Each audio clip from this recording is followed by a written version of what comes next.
It's very unfortunate. It's very unfortunate, and Blizzard have a lot of their player base are unhappy. A lot of the broad discourse is not particularly, in their camp. They cannot just keep on being like, oh, hope for the best. We have a great plan. It's going to be good, boys. It's going to be great, bros. He's got the sigils. It's going to be fun. Could be so sick. You know, they can't do that in the face of, all of this stuff. It's like, it ain't good. It ain't good. And, I know even... there's a lot of people feeling a bit alienated by some aspects of where the whole story's going. So I mean, it's like I keep saying, this doesn't the story just doesn't feel like World of Warcraft anymore, and that's one of the problems where they were in too much of a rush to actually get it up there. Yeah. Whereas they could have, they jumped the shark. They skipped a whole lot of stuff and took us here, whereas they could have done it over another expansion or two and got us here reasonably. But they just kind of went, where are we going to go? Shadowlands. I feel like they, like us as players, are super interested in the speculation and those parts of the lore. But they've maybe lost sight of the general player base and, maybe story. It's like what can happen when you have a bunch of lore buffs writing story when they're not like writers. It's like what sometimes you can tell whenever a sort of a historian type is writing something, and it's something that's obviously a lot of players are struggling with. It's not really having those resonations, and I just think it's like they're more interested in it, or they're interested in a bunch of the same areas that we, like the sort of YouTube lore speculation nerds that we're interested in, but like that's like the fun sprinkles. That's like the extended enjoyment of a story that we love. But you can't make the teases and the breadcrumbs like the majority of the story, and the mysteries the majority of the story. Basically, so Sylvanas either needs to go or they need to completely change how they handle her. Almost certainly. It's the idea that they just keep writing loads of Silmarillions and throwing them in. You're like, can you write a book, please? Yeah, it's like, as much as, thematically and all that stuff, I like those parts of Tolkien. I think the reason why Lord of the Rings really took off is Lord of the Rings. It was a story. Yeah, it was it was a myth, it was a fairy tale, it was a folktale. It had characters that went on adventures, they had trials and tribulations as they went. They had it spoke to the deeper parts of man, to the greater parts of man as we went, and you saw all these heroic characters do heroic things despite all of the the things in their way, and despite their instincts, etc., etc. So, and then it's like, then you go over to, I mean, comparing Lord of the Rings to World of Warcraft is a bit daft, but it's the idea of then you go to Sylvanas, it's like, well, here's 500D cosmic chess. You're like, what's going on? The way I'm going to deal with it is a bit like it was basically my analogy from Allcraft, which is, Lord of the Rings, right? Imagine that Lord of the Rings was written in the style of its appendixes, but all full of sort of teases and mysteries. Yeah. It's like you're there for the story, and the appendixes are a fun little bit afterwards. Perhaps the people who are the most interested in the appendixes for their informational value are not exactly the people who should be doing the story writing bit, because those are pretty different things. And one of the reasons why people, loved the Tolkien work so much is that with Lord of the Rings, he was able to have both, it's like with George R. R. Martin as well. It's quite rare to be able to do both the incredible world building and the incredible storytelling. Like, it is hard to get all of that stuff right, because not only are you, doing right by all of your characters, you're doing right by the world and expanding the world, but in a way where you don't do it too fast. Because you can be goddamn sure that, George Martin knows so much more about Westeros than anyone who reads the books.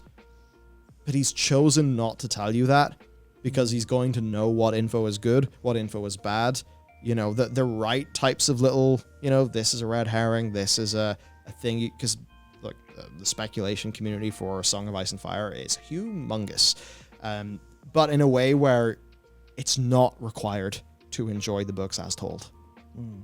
So it's a very interesting thing for narrative design. It's why, for our game, right, for Pale Beyond, we are very, very much focusing on our characters and their story. I know quite a bit about the rest of the world that takes place in. And there's a lot of cool things I'd love to do. We're choosing not to mention most of it because it's noise, not signal, and it would just confuse people. You know, not because it's some gigabrain incredible story or something like that, but because it's like, it's not needed to this story. I'm just here to tell the story. It's irrelevant. It's just taking up space in your brain. Yeah. So yeah, that's the crack with that. It's very unfortunate that this is happening for World of Warcraft. I dearly want this to change, and I think there's a few ways that we could do that. You know, I actually think that this story they're telling would be way better if we had more Sylvanas. I know there's some people going to hear that and think I've absolutely gone off my rocker, but no, we actually needed way more Sylvanas because we needed to spend time with her, to understand her, to grow with her, and, you know, see her thoughts. You know, see how she grows, see how she thinks. That's what we needed. So this story, I think we could have done it way slower. You know, in my mind, it would have been ideal to do Battle for Azeroth as one expansion. And then to maybe do Ashara and N'Zoth as another expansion. Full expansion. Of course.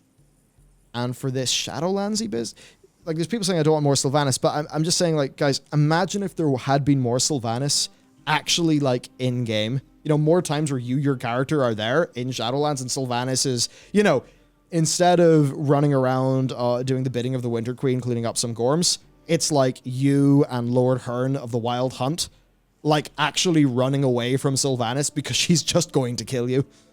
You know, stuff like that where we're actually questing with her, right? So that would mean that whenever these big controversial moments happen, they would actually land. That's the bit. You know, yeah, it's actually just what Justin Grant says. Sylvanas isn't that bad. It's just they failed to use her correctly. That's it. And the way to use Sylvanas would actually be to give us a lot more screen time with her and a lot more screen time with Zovaal. And, you know, Sigrid Power says, yeah, but how are they going to sell you the book? See, here's the thing. I think that it's not that they want to sell the book. I think it's that they have to sell the book for their story to make sense and for it all to be coherent. And that the book is basically a sorry side effect of them having limited time, but still wanting to go through the overarching narrative at a certain pace. So I think that's essentially what's going on. If this stuff was all way slower, I really think we could have got there in a way where it would have been more satisfying. That's basically it. I'm happy. Like, look, it's their story. It's their story to tell. I don't exactly want to sit here and say, no, guys, like, your character, like, this character should have done this. I'm perfectly happy for Sylvanas to, after all that she's been through, decide that it's time to partner up with the jailer and do all of those things. For me, it's like, I actually like the lore. It's the storytelling is the issue. The story, I think, could be great if it was told better. So I would just love to have seen them spend more time on the telling of that story, such that these core beats could have landed. That's really what I think. We're going too fast. It's pacing is the issue. Yeah, it should have been this. We should be 2 expansions behind where we are now. Yeah, maybe not 2, but, you know, should at least be 1. Like, and like, the reason why I care about this, why I talk about this, is because I think this is extremely important. This is so important. Like, when people think about Warcraft, they think about, you know, Grom and Manaroth. They think about Thrall's Journey. They think about Arthas. They think about these it was just real cool shit. It was just cool. You know, we wouldn't exactly say it was the most in-depth storytelling ever, but it was a nice little world, a bunch of really cool elements, and it was just a story that was plain and simple and well told and cool. That's all we needed. And there was enough of a world there for us to sort of transpose ourselves into it. And that's what got us all into Azeroth and into the Warcraft IP. You know, it felt like it was a place we could have an adventure. This big sort of world. But the more that the story goes faster than the players, it's just players going to fall out with love with it. And that's the worry for me, because I do think World of Warcraft can be in a great situation in not that much time. I genuinely think it would take barely anything to get all of this in a way better state. But I just worry that they burn through too many of their players before that happens, and that there's not the goodwill, and that people just kind of think, oh, I mean, they've jumped the shark, I don't care about the story anymore. And that really worries me and upsets me. Because... Yeah, well, I mean, they should have thought of that a while ago. They should have thought of that when people started bringing up issues years ago. That's kind of the thing. I completely understand what you're saying, where people can get, the game can be like massively improved in a short period of time with the right decisions, with the right direction. It's just, for a lot of people, it's a little bit too late. Yeah. And also my major concern above anything else is, are they actually going to do that? That's my concern. It's not a matter of like how or when, it's if. It's like, will all of the negative backlash actually result in them going, okay, we need to deeply reevaluate? Or are they just going to, are they going to keep tracking the path that they've forged themselves because backtracking is going to be too hard? Is it like, have they exhausted all of their, like, did they spend loads and loads and loads of time writing up this story of Sylvanas and everything about her, and they've written the book, and then they're like, well, we can't turn the book into quests. It's too late. Yeah. It's too late. We haven't written the next part of the story yet, so we can't change and start to do all this really in-depth stuff in terms of in-game content. It's like, will that fundamental change ever be possible given everything? I mean, or are people just going to go, well, what's the next expansion? Is Sylvanas still there? Yeah. Is there still borrowed power? Yeah. Whatever. That's the true marker. Is 9.1's not a marker. 9.1's a bit of one. 9.2 will be a bit of one. But 10.0 pre-orders will be the real, like the final battle, as far as I'm concerned, for direction wise. Not literally, but battle for Azeroth. Yeah, very funny. Oh, he worked it out. It'll be the battle for the World of Warcraft. Yeah, I think so. They can't follow up Troubled X-Pack 1 with Troubled X-Pack 2 and Troubled X-Pack 3. No. That's too much. That's too much to handle, and not in a world where FF had critically acclaimed expansion. Critically acclaimed, but maybe not as critically acclaimed expansion.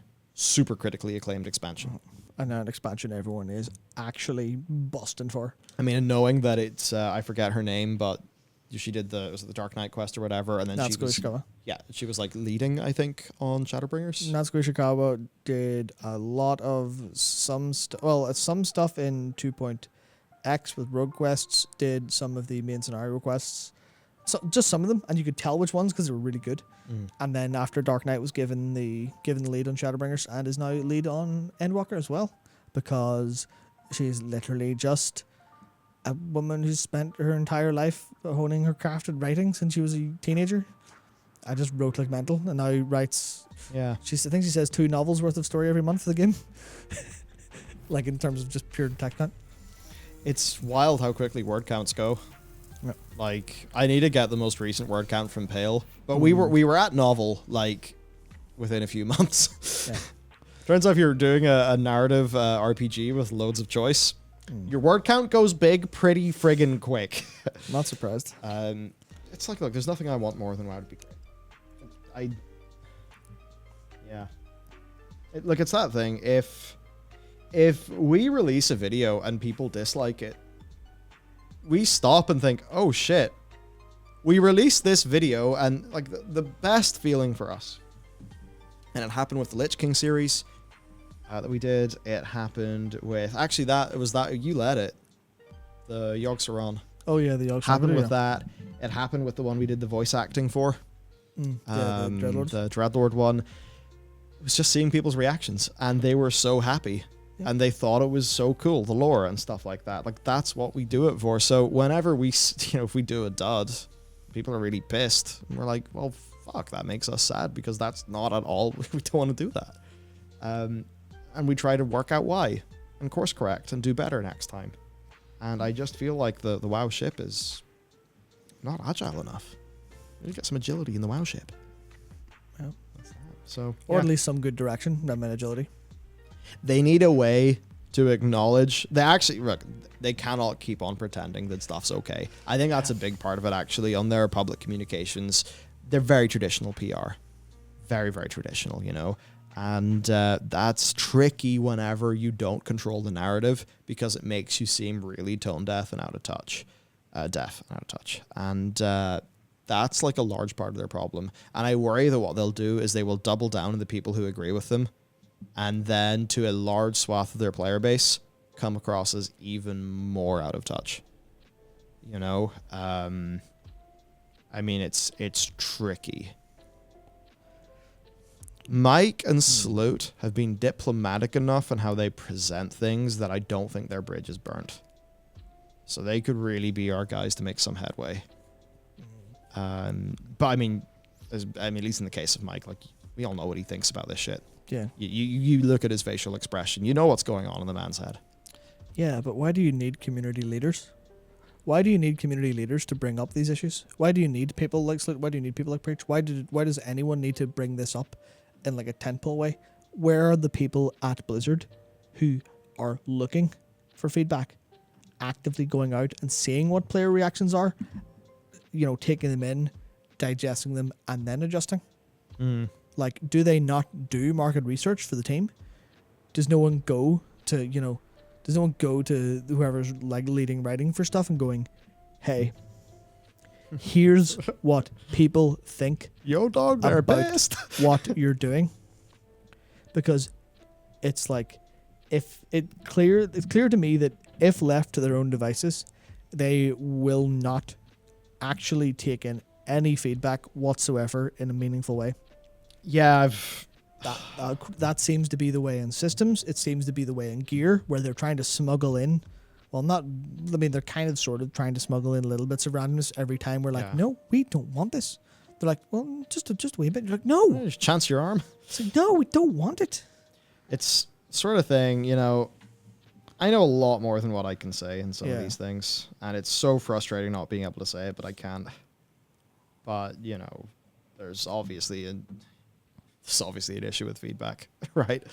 And, you know, you then just...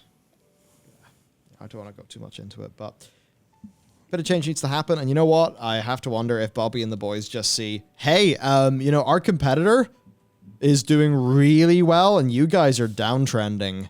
Can we talk about that? Can we talk about why that's happening? And then, you know, they're going to look at the Bloombergs and the Polygons. They're going to look at the trade press for the games industry to work out what's happening. Yeah, you know, so what's going to happen is some completely out of touch exec who has no idea what they're talking about is going to be like, oh, you know, he's going to say, the Chuckler got the sigils. What does this mean? Our players are unhappy. But, you know, they're going to look at the Polygon article. They're going to look at the Kotaku article and the PC Gamer one. And they're going to be like, this is not the coverage we want for our product.